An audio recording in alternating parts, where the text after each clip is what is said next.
হ্যাঁ জানি জানি, তোমাদের পুজোর শপিং কমপ্লিট হয়ে গেছে। তোমরা পুজোর শপিং কমপ্লিট করেও তোমরা এখন পুজোর জামাকাপড় পরে ঠাকুর দেখতে বেরিয়ে পড়েছো। কিন্তু আমরা কি করব বলো?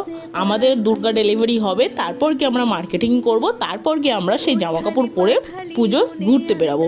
যাই হোক, সেসব কথা বাদ দিই। প্রথম কথা হচ্ছে, আজকে দুপুরবেলা একজন কটা চাদর নিয়ে রাস্তায় বিক্রি করছিল, তার জন্য সেই দেখে আমার শাশুড়িমা কিনেছিল এই 3টে সেট কিনেছিল আর একটা সিঙ্গেল বেডের সেট কিনেছিল। 3টে সেটটা দেখাই তোমাদেরকে। 3টে সেটটা দেখো, পুরোটাই এত সুন্দর যে প্রিন্ট ছিল, দেখলে তোমরা নিজেরাই মুগ্ধ হয়ে যাবা। প্রথমে প্রিন্টটা তো দেখতে পেয়েছো গ্রে কালারের উপর, ভালো সুন্দর একটা ইয়েলো ব্ল্যাক হোয়াইটের মধ্যে ফুলের কাজ করা ছিল। আর সেকেন্ড যেটা ছিল পার্পেলের মধ্যে হোয়াইট গ্রে এর মধ্যে দেখতেই পেলে। আর লাস্টেরটা তো দারুণ ছিল। এইগুলো সবকটাই ছিল হচ্ছে পিওর কটনের উপর, এত সুন্দর ছিল, এত সফট ছিল, তুমি নিজেই মুগ্ধ হয়ে যাবা। তোমাদের কোন কালারটা ভালো লেগেছে, কোন ডিজাইনটা ভালো লেগেছে, কমেন্ট করো।